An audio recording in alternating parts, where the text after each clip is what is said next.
Hey everybody, here is my project car. This will be the first video of it where I'm actually going to start working on it. The plan is to actually take this to rally, what they call rally practices. I think to get up to the level of actually competing in this car, you actually need to have a roll cage and all that other stuff, which I do plan to do. But right now, since the car has been sitting for such a long time, you saw I was trying to start it right now, barely got it started. It is a new battery in there. It does need an oil change. It's been here for a while. Maybe change out the coolant on there, but it still looks really good. I have a couple parts I'm going to add on here. I'm still reading the rules because there's actually certain guidelines you have to keep if you want to run in stock class compared to modified class. And I believe if you start running in a modified class, you can start running with people that have turbos. This little engine is 2.3 liter Duratec. This is a 2004 Ford Focus. The last time I dynoed this, which was probably a couple years after it was new, probably about 07-ish, it only had about 23 horsepower, actual dyno to the wheels. So, you know, it's not a very powerful car. It's a fun car, but it's not very powerful. So I am definitely not going to be competing with people with turbocharged engines at all. So far, the kit that it has right now is a Ford Racing street kit, as you can see, because of how low the wheels and tires are. That's another thing that's going to get swapped out is these brakes. They've been sitting here for a long time. I'm going to repaint the wheels to kind of give the car a different look, but I will start putting in multiple videos of the car being put together, just so you can see what it kind of takes as someone that's wanting to start getting into rally racing. And you know, this was my first car that I ever bought myself, so it's a very special car to me. And now that I have the RS as a daily driver, now this one gets to, you know, put in some work on the track, and I get to mess with it a little bit more than you normally would want to for a daily driver car. But you know, we'll get the engine started up here, and we'll go ahead and install the new oil filter. I know it really does need it. And this new part I got from when I can remember it, I'll show it to you right now. So let's start getting to work.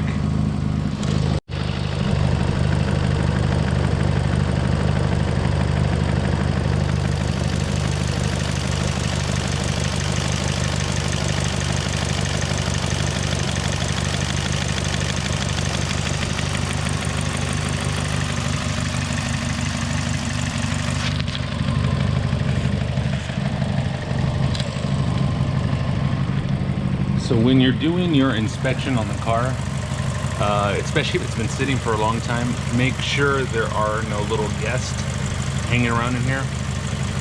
I know for a fact somewhere, maybe she left, but there was a good size Black Widow living in here, since the car was, so prior to today's date, I've probably driven this car over the last 3 or 4 years, probably no more than 30-35 miles, just because it's needed somewhere to kind of get it started again. But like any project car that you go look for, say you're going to try to get into Rally 2 and you're just looking for a very simple car, if it's been sitting for a while, make sure you take a really good flashlight with you and check around the engine bay. Even if you're not, you know, mechanically inclined, like I don't consider myself a really strong mechanic. I can understand the basics, but you know, you can look just for basic visual signs. So especially with all the spider webs in here, when you lift the car up, just be really careful. Wear gloves. I haven't stuck my hands in anywhere, that's why I don't have any on yet. But that's just to protect you. you know, daddy long legs, no big deal, not gonna hurt. But if you do get bit by, you know, an unknown spider, snake, depending on where you live or where the car's been parked, you're gonna want to make sure to take that precaution. Again, you want to live another day to actually go enjoy the car, so just take the extra precautions right off the bat. That way you don't have to worry about any future problems. But so far, just daddy long legs that I could see for now. Once the car gets lifted up, then we'll see what it looks like underneath there, and see if we find any more guests around here.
All right, so we have to go to the store and get a part. So looking through the area where the hose was supposed to be attached to, I did find where the hose broke from. It's actually looks like a letter T, little fitting there that's plastic. It looks like it finally just snapped off one of the ends. So hopefully they sell just that part to replace.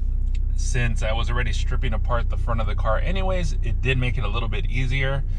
Yeah, the radiator fluid caused a big mess and got some into the headlight, so hopefully that won't destroy the bulbs, but we'll find that part out later. If not, I'll have to swap that out later on.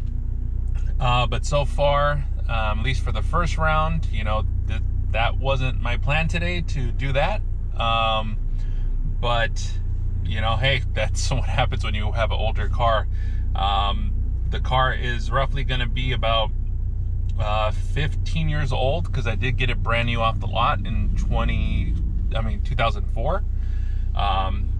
And you know, the things start breaking on it. So this is without even pushing it yet. You know, once we get onto an actual track with it, especially with the dirt tracks, more stuff will be breaking. So initially, some of the other things I was thinking about too is I got to find a way to now fix the bumper to where I can easily take it on and off, especially the front bumper, just in case for, you know, instances like this where it did break or a part broke and I want to easily get underneath the car quicker, or especially if maybe the car's too low, trying to load it onto a ramp. There's just a lot of benefits of finding a good way to bolt that bumper in the front and easily take it off, especially if we hit something and kind of crack it out there. It'll make a big difference. But for now, you know, step one, we're going to fix that hose so I can get the car running, and all the other stuff you'll see in later videos. So, you know, make sure to follow along as I go along. But for now, let's go get that part.